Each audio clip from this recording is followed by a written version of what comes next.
নমস্কার সুপ্রিয় দর্শক, আমি আশিস মৌলিক। আমি আজও চলে এলাম সন্ত রামপাল অর্থাৎ ভণ্ড সন্ত রামপালের মহারাজের পর্দা ফাঁস করার জন্য।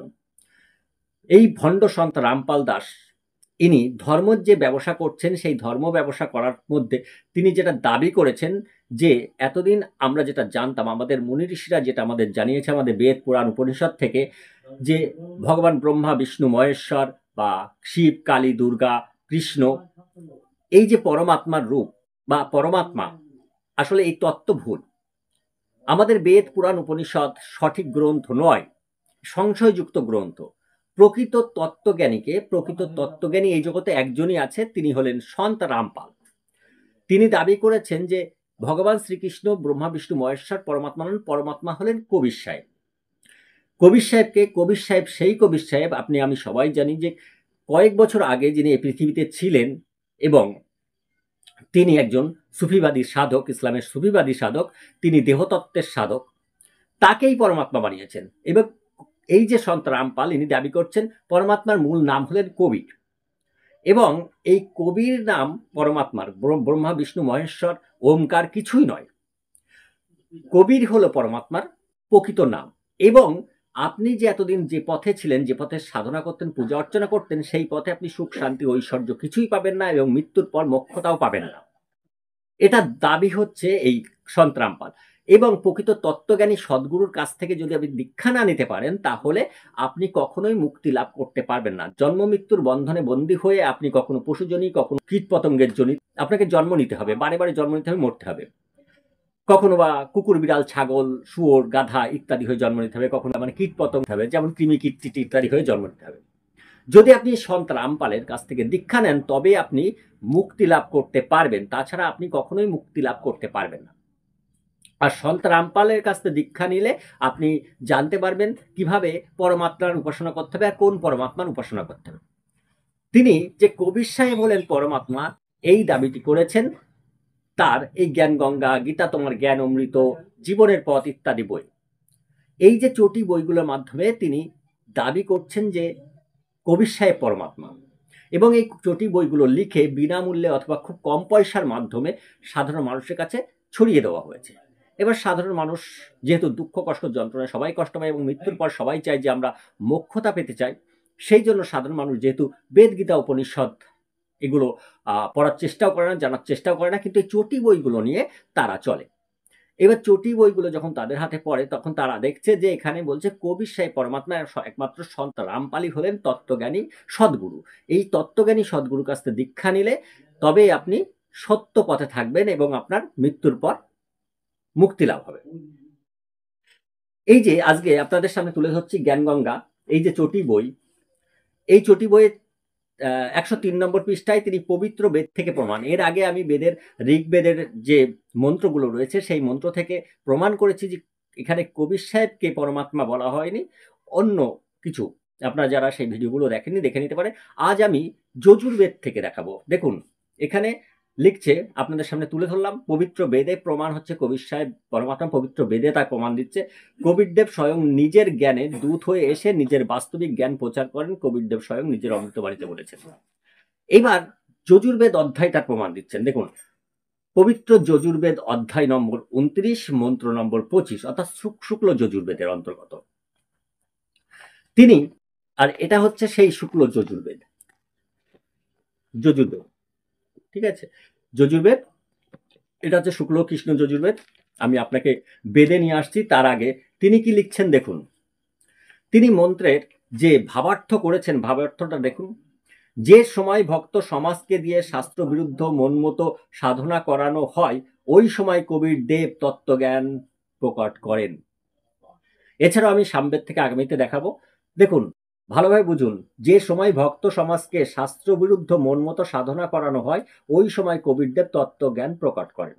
আজ থেকে কয়েকশো বছর আগে কবিরদেব এই পৃথিবীতে এসেছিলেন এবং তিনি সাধনা করেছেন, দেহতত্ত্বের সাধনা করতেন, এটা আমরা জানি। তাকে পরমাত্মা বানানোর জন্য এই বিকৃত ব্যাখ্যা করেছে। কিন্তু পবিত্র বেদ কি বলছে? এই যে মন্ত্রটা যজুর্বেদ অধ্যায় নম্বর, শুক্ল যজুর্বেদের অধ্যায় নম্বর 29 এবং মন্ত্র নম্বর 25, সেই 25 নম্বর মন্ত্রে কি বলছে আপনাদের সামনে তুলে ধরলাম। দেখুন এখানে এই 25 নম্বর মন্ত্র বলছে, সমিদ্ধ অদ্য মনুষ দুরোনে দেবদেবান সজোষি জাতবেদ আচাবাহ মিত্র মহশ্চিতান্তম দূত কবিরসি প্রচেতা। এর যে অনুবাদ, এটা হচ্ছে আমাদের হরফ প্রকাশনীর বেদ, এবং অনেকে বলে থাকে যে হরফ প্রকাশনীর বেদ সঠিক নয়। আসলে কি বলুন তো, মূল কথা হচ্ছে এই হরফ প্রকাশনীর বেদই হচ্ছে সঠিক বেদ, কিন্তু আমরা বেদের অর্থ বুঝতে পারি না, বেদ কি বলতে চেয়েছে সেটা বুঝতে পারি না। তার জন্য আমরা এই বেদটাকে, মানে প্রকৃতি বেদ অর্থ না বুঝে যে যার মতো মনোমানি বেদ রচনা করছেন আর অনুবাদ করে ছেড়ে দিচ্ছেন, কিন্তু প্রকৃত অর্থই হচ্ছে এই হরফ প্রকাশনী বেদের অন্তত 99% সঠিক। কিন্তু আপনাকে বেদের অর্থটা বুঝতে হবে, এরকম উল্টো পাল্টা ব্যাখ্যা নিলে তো চলবে না। বেদের যে অনুবাদটা করেছে, এবার আমরা দেখি অনুবাদ কি করছে। দেখুন, এই যে 25 নম্বর মন্ত্রের অনুবাদ করছে, হে জাত বেদা, তুমি দীপ্ত এবং দানাদি গুণযুক্ত হয়ে যজমানের যজ্ঞ গৃহে দেবতাদের যাগ করো। কাকে বলল? জাতবেদাকে, অগ্নির স্তুতি করা হচ্ছে। হে জাতবেদা, তুমি দীপ্ত ও দানাদি গুণযুক্ত হয়ে, অগ্নি দীপ্তি পায় এবং দান করেন, দানাদি গুণযুক্ত হয়ে যজমানের যজ্ঞগৃহে দেবতাদের যাগ করো। যে যজমানের পূজক, তুমি চেতনাযুক্ত দূত, কবি ও উন্নতমানা, অতএব দেবতাদের আহ্বান করো ও পূজা করো। এখানে যে কবি শব্দ আছে, এই যে দেখুন, কবি শব্দটা সমিদ্ধ অদ্য মনুষ দূরনে দেবদেবান সজোষি জাতবেদ আচাবহ মিত্র মহশ্চিকিতান্তং দূত কবিরসি প্রচেতাই।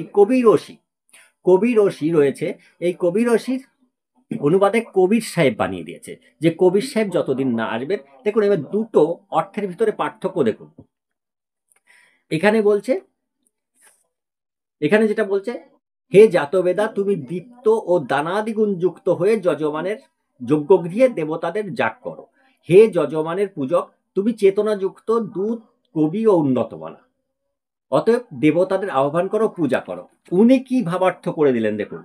উনি করছেন, যে সময় ভক্ত সমাজকে দিয়ে শাস্ত্র বিরুদ্ধ মন মতো সাধনা করানো হয়, ওই সময় কবির দেব তত্ত্ব জ্ঞান প্রকট করেন।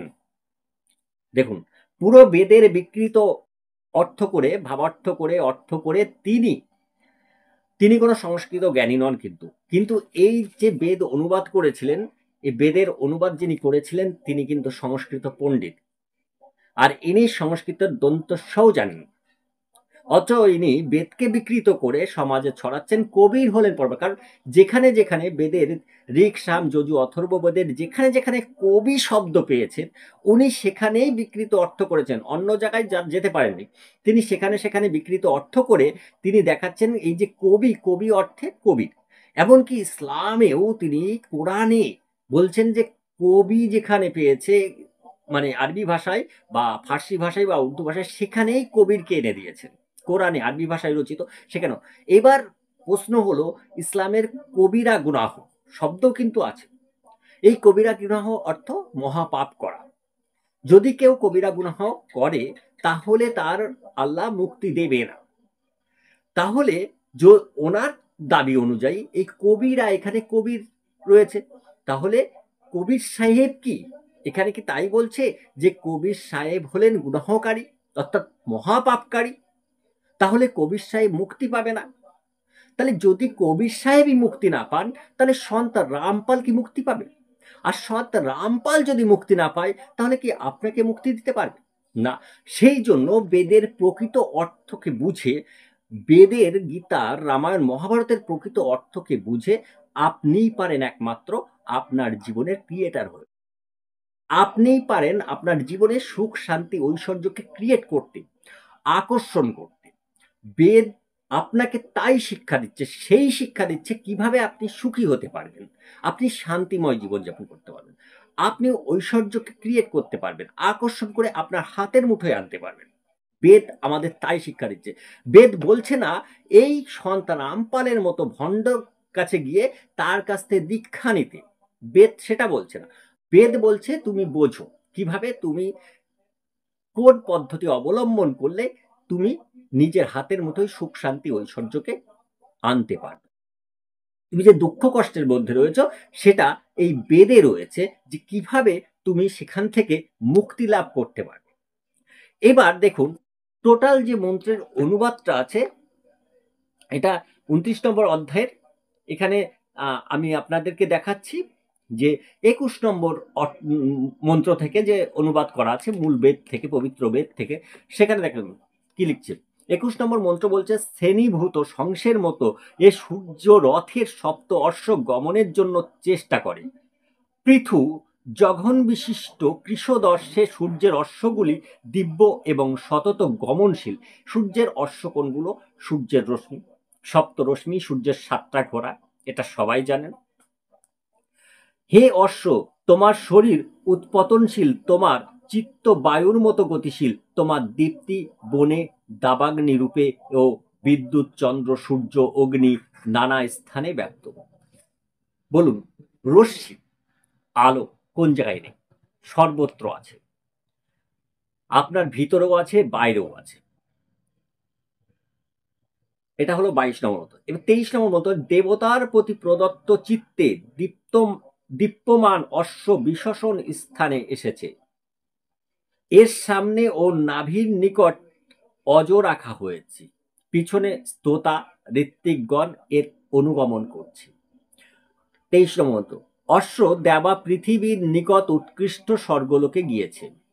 আপনার ভিতরে থাকা চেতনারূপ অশ্ব, আপনার ঊর্জা, সেই ঊর্জার কথা বলছি যেটা আপনার ভিতরে রয়েছে এবং বাইরেও রয়েছে, সেই আপনার ভিতরেই ধরবেন, ধরে সেই ঊর্জা যাচ্ছে স্বর্গলোকে, অর্থাৎ সুখের স্থানে যাচ্ছে।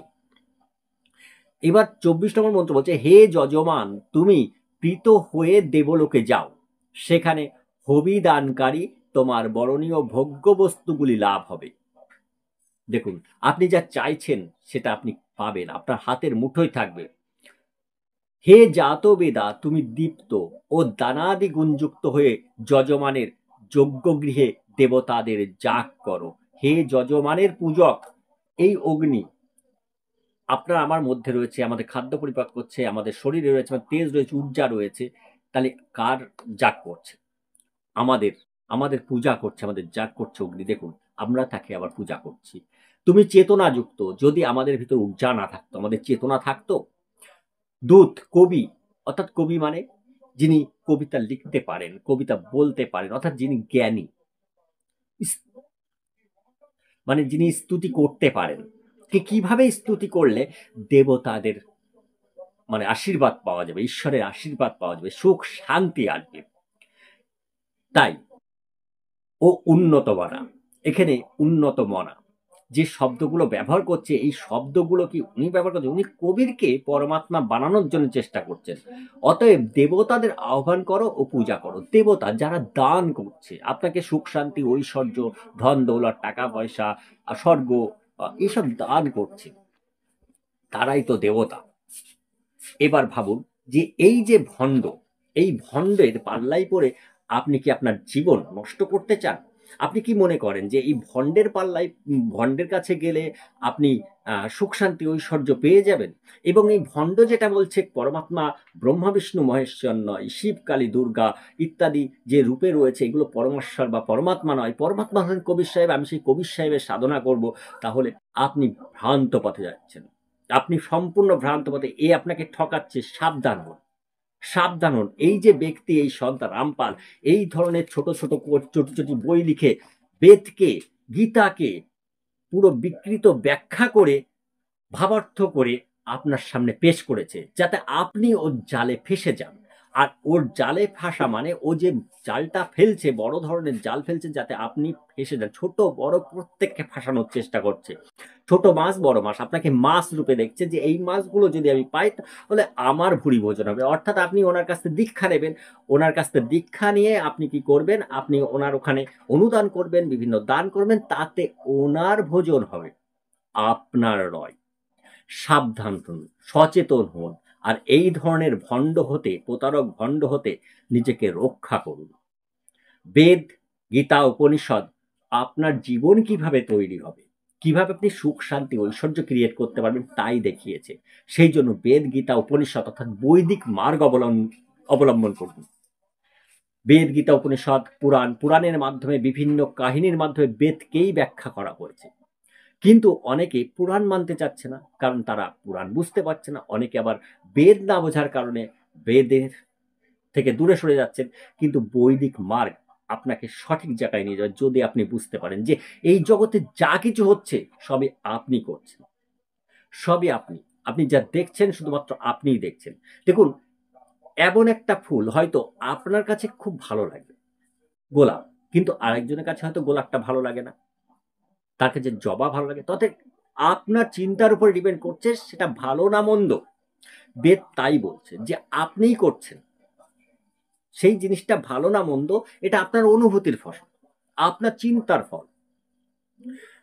ওই যে সন্ত রামপাল ভণ্ড, এর কাছে গেলে আপনি এগুলো বুঝতে পারবেন না। সেই জন্য বেদকে আঁকড়ে ধরুন, বৈদিক মার্গ অবলম্বন করে চলুন, বেদ মার্গ ছাড়বেন না। কারণ বেদই পারবে, অর্থাৎ বেদ, উপনিষদ, রামায়ণ, মহাভারত, গীতা, যে আমাদের সনাতন ধর্মশাস্ত্রগুলি রয়েছে, এই ধর্মশাস্ত্রগুলি আপনাকে সুখ শান্তি ঐশ্বর্য দিতে পারবে। সুপ্রিয় দর্শক, আজ এখানেই শেষ করলাম। আমি চাই আপনারা সকলেই ভালো থাকুন, সুস্থ থাকুন, আর এই ধরনের শয়তানের কাছ থেকে নিজেকে রক্ষা করুন। নমস্কার।